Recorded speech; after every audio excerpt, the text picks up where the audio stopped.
All right, I procrastinated enough. I made some special tools. I went inside the oven and I tried going through the hole where the wire comes down through into the oven, and I couldn't find the wire. So I went reading, and you got a lot of people that are bullshitting. There's people that tell you can't get the wire that goes to the bake element from the back of the oven, but you can. There's a hatch plate, three screws, and part of the hatch plate goes under a piece of metal that's been cut and raised up. It's just call it a latch. Just make sure when you put this cover back on, this side goes under the latch, and then you put your three screws. So there is another trick. Some ovens come with a anti-tip bracket. I guess when the door is heavy, if you put the turkey down on the door, I guess the oven could tip up. I don't know, but some of the ovens come with a bracket. Mine didn't have it installed, and you screw the oven to the wall, to one of the studs. All right, that's the trick. So if you can't get your oven to move, that's the trick. So you got to go under. You got to go under. You take the oven has a drawer. You have to pull the drawer all the way out, tilt it up, comes out, and then go under and look. I had what a job getting down on my knees and looking underneath. Mine didn't have any screws. I have the oven pulled out, and I took off the three screws.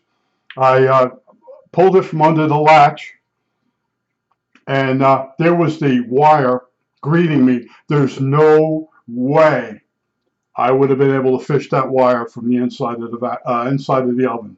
All right. I just want to tell you, when I suffer, I tell you what to watch out for. And I've so many messages. Oh, there's no way to get to that wire from the outside of the oven. That's wrong. You're gonna have a hatch, and this hatch, the wires go up in there for the 220. It's the wire. It's the wire raceway. So, and like I said, three screws. This is a GE. Yours might be slightly different. But I read online, and they were telling the guy, you just pull it from the thing. Guy used a crowbar to pull it from the wall, and it was screwed to the wall. But he used the crowbar and he forced it. And he says, I could see this moving, I could see that moving. It's screwed to the wall. I'm warning you, it could be screwed to the wall. And to find out, you take out the drawer. The oven's got a drawer. You pull it out. You take it out. Pull it all the way out. Tilt it up. Take it out. And then get down on your hands and knees, put your flashlight under there, and in the corners, you might see a screw. See, mine was probably stuck just from wax or whatever on the floor. And once I know it wasn't screwed down, I gave it a little bit more, and it came out. I have the oven all the way out. I have the hatch off, and I see my wire, what's left of the terminal that went to the bake element. So, I'm closing in. Now I read online, they're saying you got to use a special high temperature terminal. This is the one I'm going to use. This is a real meaty terminal. That's what I'm using. And my wire didn't melt. See, it's really good. During the explosion, what happened is stress caused that terminal to let loose. The terminal that was on the terminal, not the terminal on the bake element, the terminal that's on the wire that comes down from the relay. Right? See, I know how the oven works, and yes, I have repaired ovens, but gas ovens. Most of the time, it was a matter of staying there for a half hour with a piano wire, guitar string wire, G wire. Get a G, you cut it off sharp on the end, and you poke the holes in the gas jets. There's the main jet on the top of the stove.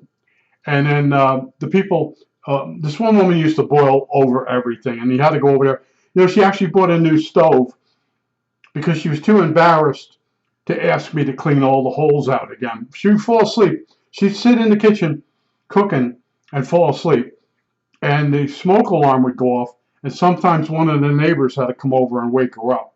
My old neighbor was a nightmare. This one's becoming a nightmare also. All right? People are getting older. They're starting to do stupid stuff. You know, I'm all by myself. I don't have a son to say, hey, hold the flashlight. Hey, pull the oven out. I want to check something. Hey, put the oven back in. I got it done. Yeah, I got to pull the oven out. And getting down on my knees at 73 and getting back up, it's really hard. If you go to the doctor, they teach you how to get up and down. But usually, just as you learn how to get up and down being old, you usually fall and break your hip. That's the next step. But I just want to tell you, your oven could be screwed to the wall. And if you download the manual and go through it, you'll see it comes with this bracket. It's got a government number on it and the whole thing. And I went to move that oven. It would not move. So I'm like, okay, screw it to the wall. And I took out the drawer. And I looked for the screws. And I'm like, you screwed, the rabbit hole. So then I pushed the oven a little bit more and you hear it crack loose. And what it is when the people that own the house before me or me, you wax the floor and the wax sometimes gets up on the oven itself. And then, or just from it being on the linoleum for so many years, it gets like sort of stuck. So I'm ready to roll. I'm ready. I can cut the wire back and put my bracket on, but that's tomorrow. But today was, believe it or not, was, yes, the other day was to find a chair that I could sit in and put the element in, sitting in the chair. So being on my knees and climbing in the oven. So now I fixed that problem. But of course the wire fell off. And I told you when I did the video, watch out for that wire popping loose. And it's more common than I thought. And here I'm making sure I have the wires tied with the rope, which is a great idea. It's my idea. It's a great idea. And somebody told me to do that. So I'm passing it on to you. And the other ones, they do the oven. It's fake. They're doing it from the top. They don't have a door on the oven, and they don't have the cook plate top on. And they're showing you how to replace the bake element. Now the company that sold me the bake element emailed me. They want to know how I made out on the repair, and then they posted on their website. I'm not getting involved. I know their product is probably better than the Amazon. I know the Amazon. I never buy one of those. I've been stopped buying Amazons because I bought some what do I call them here? Solderless breadboard. Here's one here, right in the frame. I bought a bunch of them. I won't say they were shorted. They're bad. They don't make the parts. You put the parts in there that they don't make contact. They're junk. And I saw a guy doing a video on it, and I'm like, oh, I just bought those things, right? And I went and got mine out right in the garbage. They went right in the garbage. Whenever something doesn't work right, you don't hang on to it because you keep grabbing it and it doesn't work. And but I just want to tell you, I'm still on the oven thing. It's funny, but I procrastinate. The day I was standing there preheating the oven, and the guy had recommended this chicken, and I'm looking at the package, and I have a piece of my chicken, a thigh, and I'm like, maybe I should cook this and try it out, and then, and I was also, before that, I was thinking about getting on the Boss system and going, we have a Radio Shack. Somebody argued that with me today. Yeah, the guy that makes believe he's blind. I said, it's on New Holland Pike. And the look on his face, he's like, no, it's up there. Yeah, it's on New Holland Pike. These people that live here, they don't know the names of the streets. And I don't know the number of New Holland Pike. I'll be honest with you. Route 30 is 30. At the top of the hill, going to the right and to the left, that's 896. Down by me, 30 becomes Lincoln Highway East by the bypass area. And then the next street up that's parallel to 30 is Lincoln Highway, not Lincoln Highway, Old Philadelphia Pike, and it's 340. And I learned all the names of the streets and all the numbers. And when I would be talking to my neighbors, I'm like, that's not right. Yeah, it is. No, it's not. Well, Philadelphia Pike is 340. Oh, yeah. What did I say? But I was going to do a video today about hanging out with homeless people and how their brains are shot. The one guy lived here, and he was telling me the Comet drive-in theater was up the street. No, I said, no, it's the Skyview. No, the Skyview was over there. I said, you said you lived here, right? Yeah, it's the sky view. So then as he's standing there, he goes, yeah, the sky view's up the street. And then I started naming the guys that made the Miracle Mile here. There's Joe Myers and Clark. I don't remember. Clark might have been a Joe also. But Clark come up with the Dutch Wonderland. Got sold to Hershey when he died, Hershey Park. Then they gave it to the company that owns Namuda Whale or something in Florida. But they've added new rides for bigger kids in the Dutch Wonderland because families are starting to get a little bit older, so they're keeping up with the times. And then he's like talking about the homeless guy was talking about, Joe Myers. I said, yeah. And I said that was a Howard Johnson.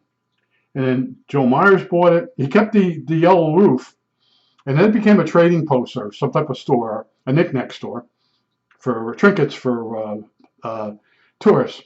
And I bought the postcard because so many people argued that week. And even though it changed hands several times, they still kept the yellow roof. I believe it's yellow or orange from Hojo. And Hojo moved down the street by us, and it's digging all up. So the one guy says, what are they making there? I said, it's going to be a Sheetz. Well, how can it be a Sheetz when there's a Wawa there? It's competition. They put them, they put Home Depots across the highway from Lowe's. Get with the program. It's so funny here.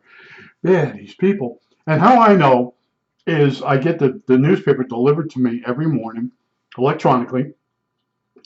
And I also have because I have a number, I can go look at past articles.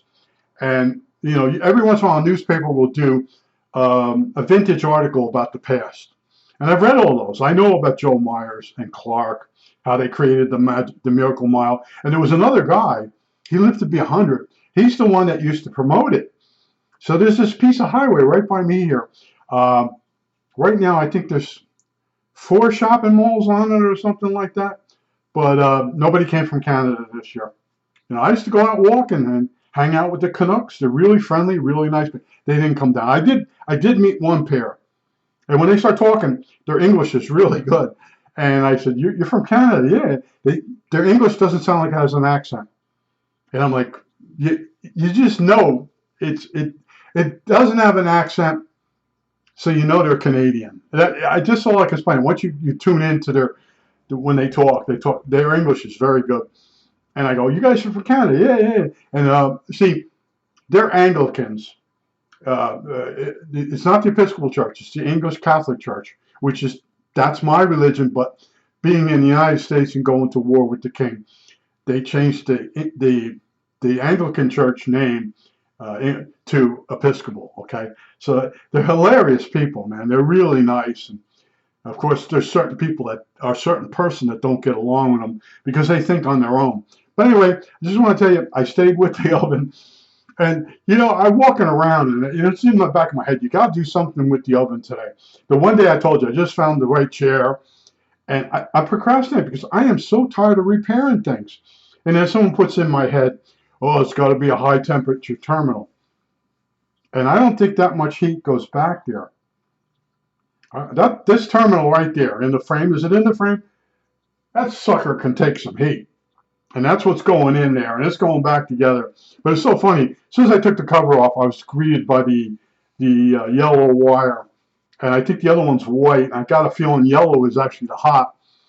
And it was on the side that let loose, the part that broke. And when I don't know if you ever had an electric oven.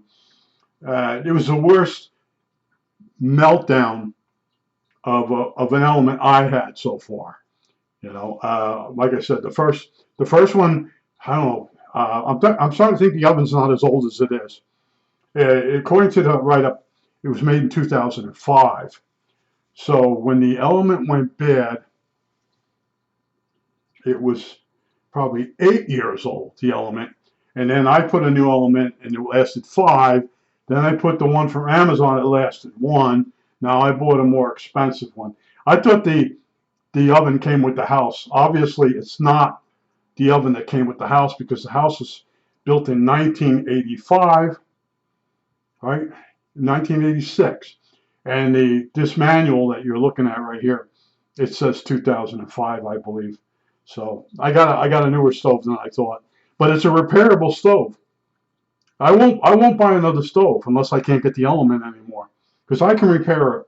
And there's terminals, and there's a controller board which you could probably get used on eBay. I've said enough, but this is just to give you confidence for the next person that's got to go in one of these. If you lose one of the wires, remember I warned you. You tie twine to each wire before you disconnect it from the bake element, and this way it don't go back in the oven. Because if it goes back in the oven, you got to pull the oven out. So I think I've warned you enough. I think that's it. All right, that's it.